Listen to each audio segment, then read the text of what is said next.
Hyperglycemia is associated with increased mortality. So strictly you should see that the glucose levels are controlled to be less than 140. So hypotension, hypoxia, hypercapnia, hyperthermia, hyperglycemia, these are called as the factors that aggravate the secondary brain injury is what you need to basically remember. So that is the reason, since hypercapnia can promote the secondary brain injury. How does it do? Hypercapnia lead to cerebral vasodilation, which will increase the intracranial tension, which will worsen the injury to the brain. So that is the reason one of the common practices is what? Using an ambo, hyperventilate the patient and purge out the carbon dioxide and try to prevent hypercapnia is one of the protocols. So earlier days they used to in fact do more hyperventilation leading to hypocapnia already. Hypercapnia जाके hypocapnia आ गया, मगर hypocapnia is also a secondary brain injury insulting consultant बोल के they discovered. That's the reason no more that practice of inducing all the way hypocapnia is no more the practice. So hypercapnia lead to vasodilatation, which will increase the intracranial tension and it will worsen the mass effect is what you need to basically remember. Now the All India 2010 question is on motor neuron disease. Where do you have the lesions in motor neuron disease? Already we had a discussion on this. It is the Andrehorn cells which are affected in the case of motor neuron disease. And the spinocerebellar tract or spinothalamic tract or peripheral nerves, they are not involved. And the corticospinal path, pyramidal tract is there, no? Even that is also damaged by the motor neuron disease. And corticobulbar fibers, what do they function? Brain control the cranial nuclei in the brainstem. Even those fibers are affected. Since corticospinal, corticobulbar are involved, you have UMN signs.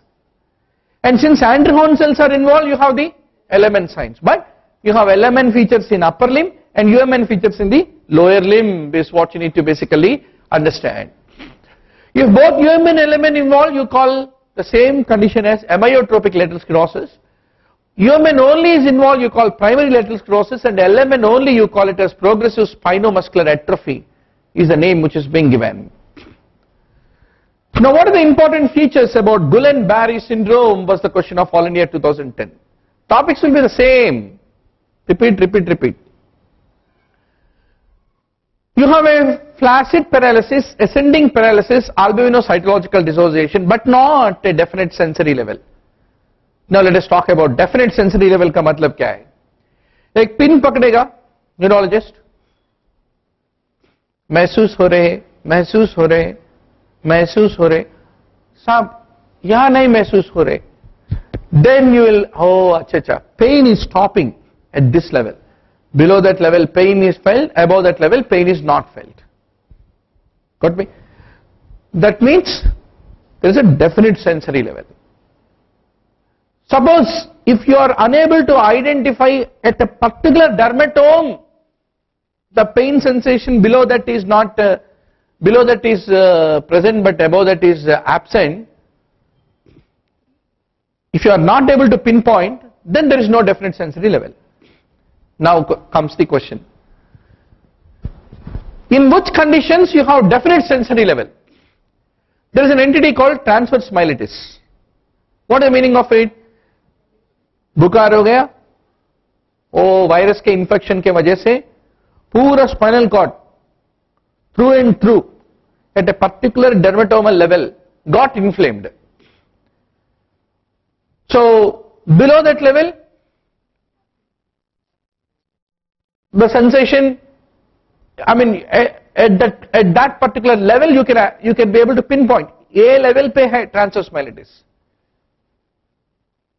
Somebody fell down from the tree, at a particular place the spinal cord got compressed, you will get a definite sensory level. But that is not a feature of the Guillain-Barré syndrome is what you need to remember. And there may be sensory symptoms in Guillain-Barré. It is post-infectious polyneuritis. Now the question comes, which kind of neurons are involved? Sensory neurons, motor neurons, both of them which are involved is the debate we are having. Tingling paresthesias can be there, but they are usually very mild. You can't say sensory symptoms. Now it is a polyradiculopathy. Demyelinating polyradiculopathy is the Guillain-Barré. There is a fever, constitutional symptoms, and within 1 to 3 weeks after an infection, which can be GIT or a respiratory infection, there is a development of acute flaccid paralysis. कुछ diarrhoea हो गया कैंपेलोबैक्टर की वजह से, बाद में there is a development of AFP, acute flaccid paralysis. Why flaccid paralysis? Because flaccidity is a feature of LMN, and radiculopathy is what it is causing. Radicals belong to lower motor neuron, hence flaccid. It is not spastic. Now on CSF there is a albumino-psychological dissociation, already we know that. And if you do nerve conduction study, there is a demyelination kind of a feature. So fundamentally Guillain-Barré is a state of demyelination. Now once more, very commonly asked question. Is it a symmetrical weakness or asymmetrical weakness? Why do you want to know that question? Because poliomyelitis also lead to acute flaccid paralysis and Guillain-Barré. But poliomyelitis is typically asymmetric and Guillain-Barré is typically symmetric. And is it ascending or descending is important. Conditions like myasthenia gravis versus Guillain-Barré, you need to know the difference. So it is ascending, areflexic. So that rules out that it is not due to upper motor neuron but due to radiculopathy, which constitutes lower motor neuron. And the sphincter tone is normal. मतलब पिशाब जाने में, nature calls जाने में, there is no problem. There is a sphincter disturbance is not there. And it is so much important point. Why? If the patient is having sphincteric disturbance, it is not Guillain-Barré. Why? Because if the bladder bowel control is gone, who is involved? Spinal cord mein hypogastric plexus is involved. Then it is no more radiculopathy. It is what? Myelopathy. Myelopathy. Radiculopathy nahi hai wo. So isliye sphincter is normal. But have you seen a Guillain-Barré patient? Commonly they are catheterized. Commonly they are catheterized. They will have a bladder retention. What is the reason for that? Very good. The emptying of the bladder is because of the abdominal muscles exert a pressure. And in Guillain-Barré there is a weakness of the abdominal muscles. And the weakness of the abdominal muscles will promote retention of the bladder. It is not because of a sphincteric problem in the bladder. That is what you have to be very clear about.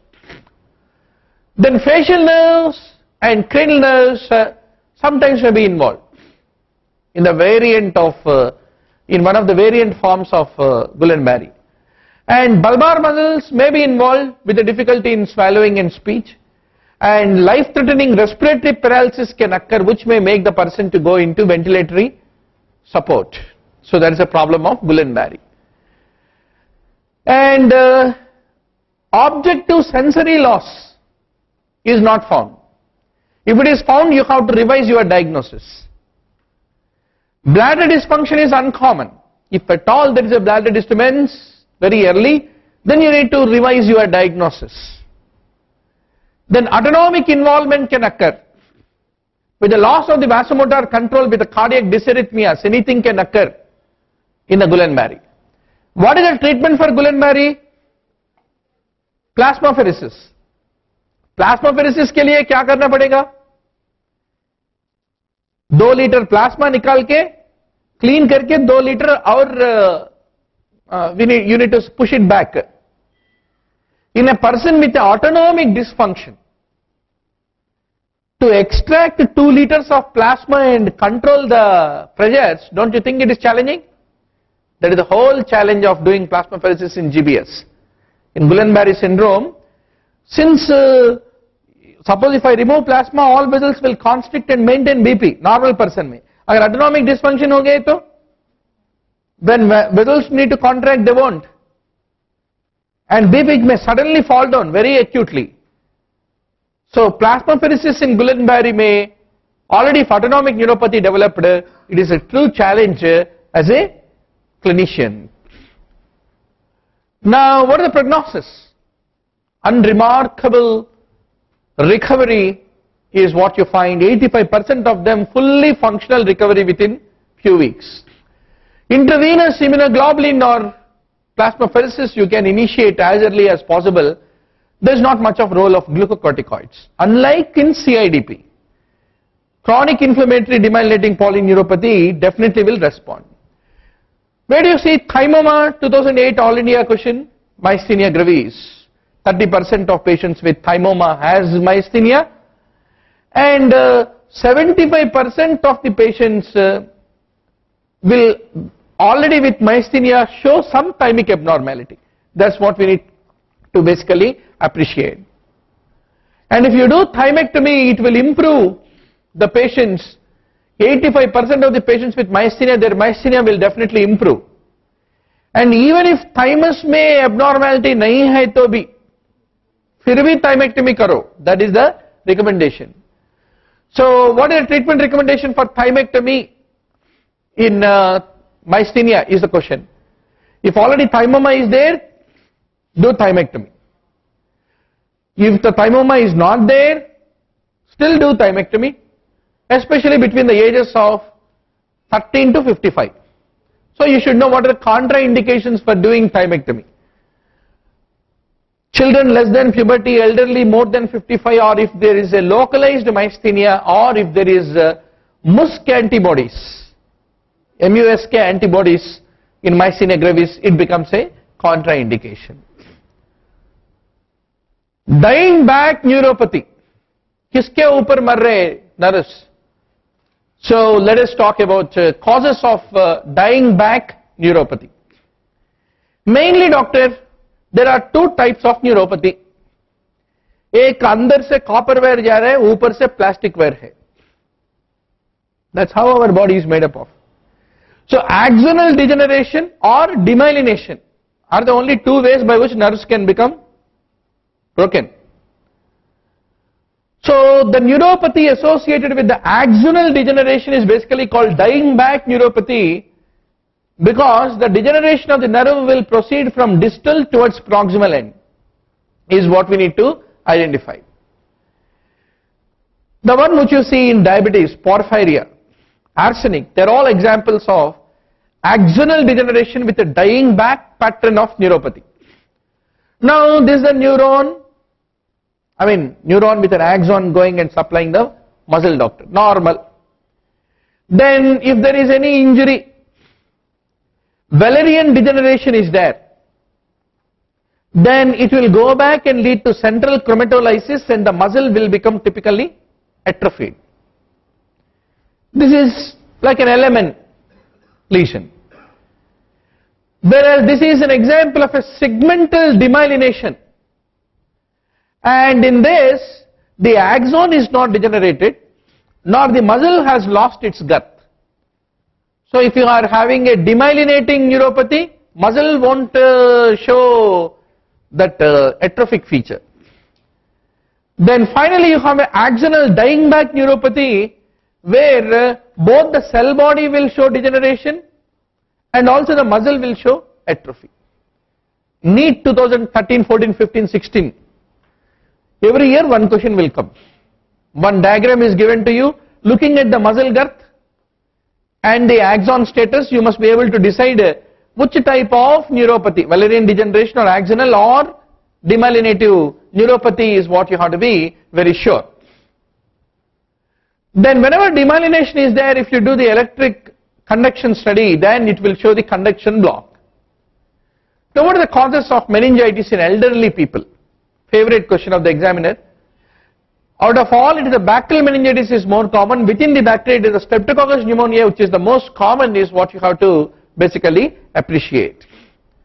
What is a pig's body in the pig's disease? Basically, the pig's body is they stains with silver and tau, fundamentally.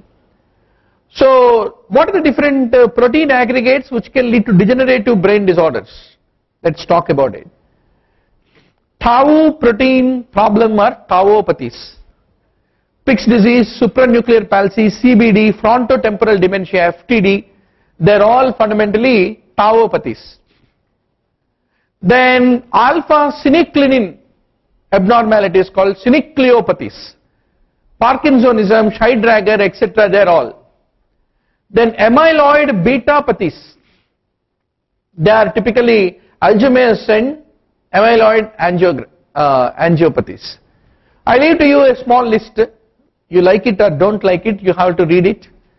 The protein which is deposited, what is the neurodegenerative disorder? You have to be sure, doctor. Where do you find beyond the ring tangles? First and last time it will come in the exam. It won't be repeated, but still, anyway, let us, yahan tak aa gaye na, khatam karenge wo bhi. So beyond the ring tangles are the intercellular inclusions found in the choroid plexus in the aging individuals and in the patients who are having Alzheimer's disease. They are the telltale signs that our brain is aging. Otherwise also we know, if we look at the calendar. Now we came to a very, very interesting area. MD final year में मरने के लिए easiest way is getting a spinal cord case in the final year exam, and examiner asking you, is the bladder involvement is there, is the sensory involvement is there, where do you want to localize? To localize there are only three areas: intramedullary, extramedullary, interdural, extramedullary, extradural. But to localize it in a patient is the challenge. Now doctor, which is not a feature of extramedullary tumor? Sacral sparing is not a feature. I'll come to that. Now, extramedullary versus intramedullary. Extramedullary means it is outside the spinal cord and it will produce the symptoms how? From the spinal cord you are having all the nerve roots which are coming, it will try to compress them and typically lead to problem. Or the blood supply going to the spinal cord, it can be compressed by this extramedullary lesion, and it can lead to spinal cord involvement. That's how it will. Whereas intramedullary, it is the enemy in the home. Raat sab sone ke baad it will kill everybody. So it will be invading the ascending tracts, descending tracts, androgen cells, and then do the destruction, intramedullary. That is its method of destroying. Now, pain, without looking at the other end, tell me doctor, radicular pain, extramedullary or intramedullary? Very good, no confusion. The diffuse burning pain which is called funicular, it is not specific. मगर अंदर से जल रहे is the problem. That's more common in intramedullary. Then vertebral pain. If there are metastasis, it can lead to extramedullary, extradural lesion, which can be vertebral pain. Now, if you look at the motor weakness, do you expect to occur early in the extramedullary or in the intramedullary? Why you want to expect?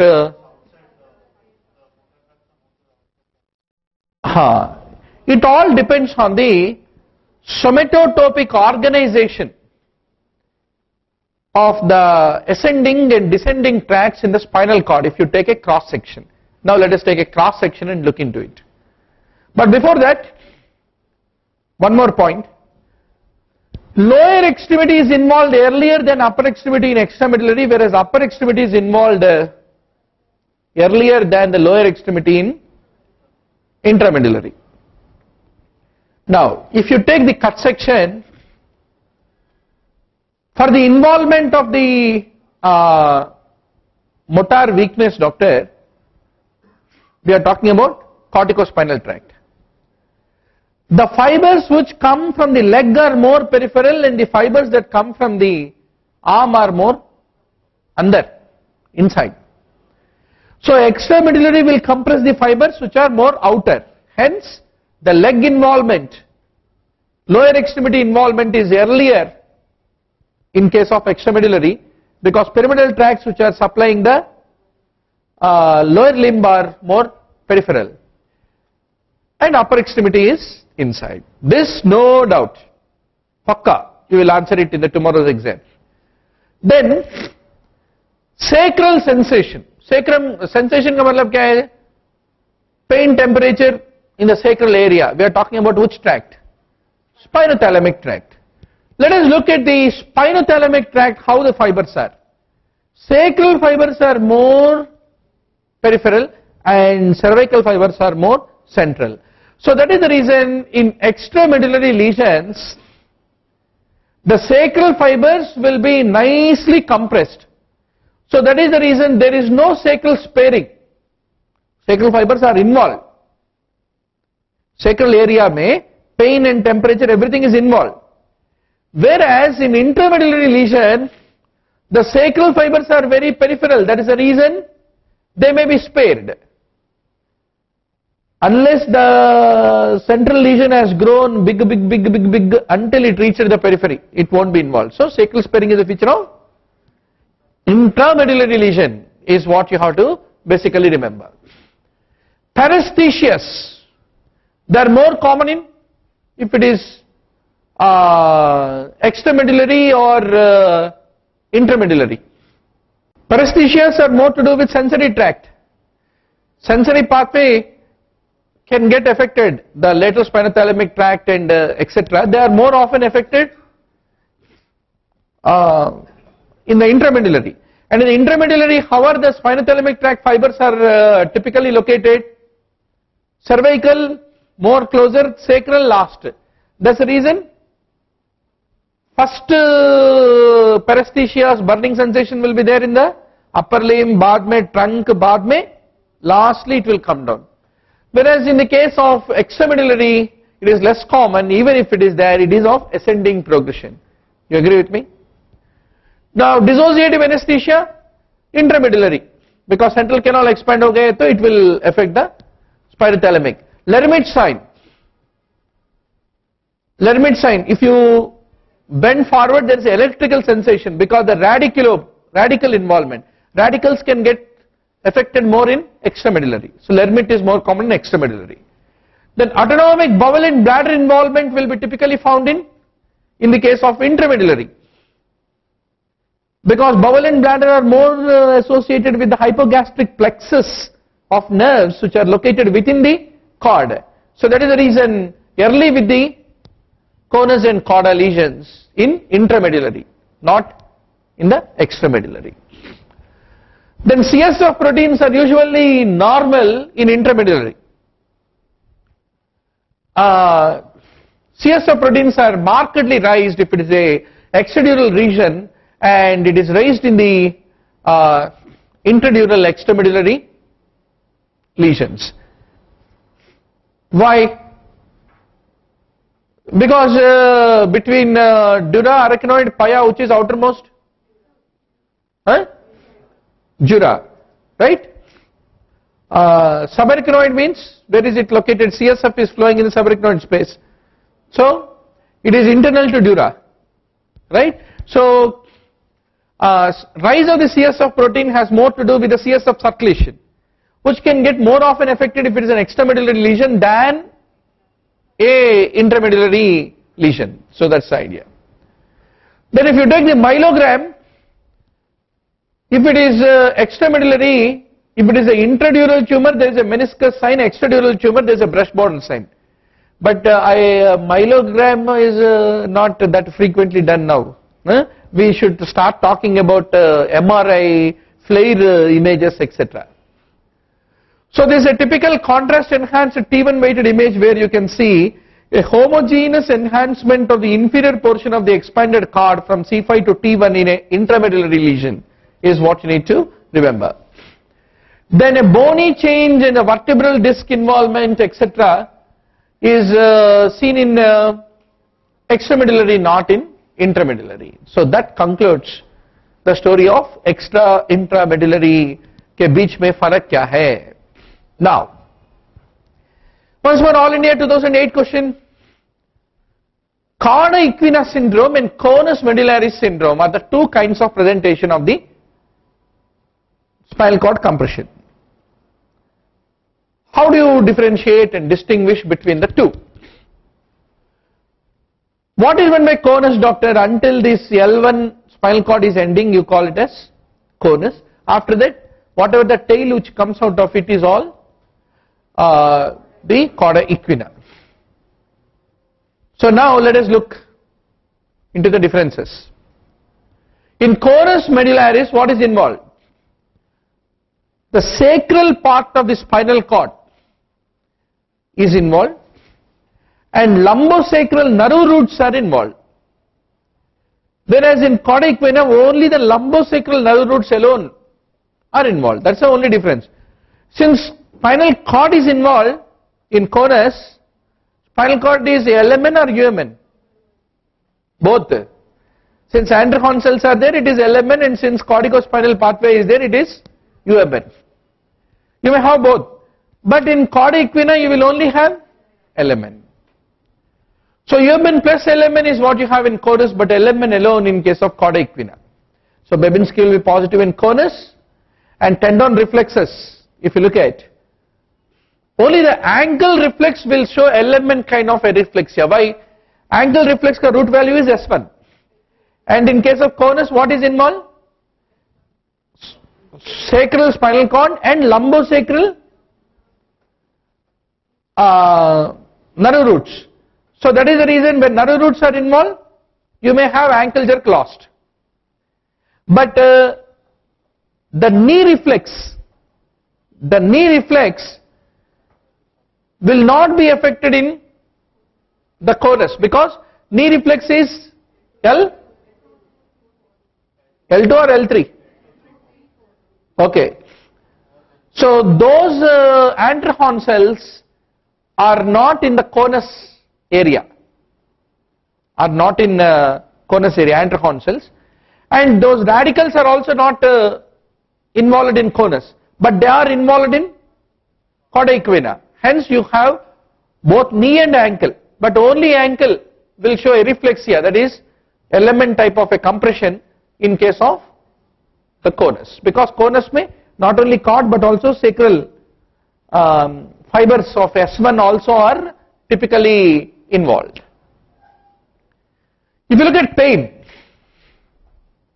cauda equina pain is significant, obviously. Radiculopathy is a shooting pain, but conus may it is not there because spinal cord is involved. Maybe you will have funicular pain, not a radicular pain.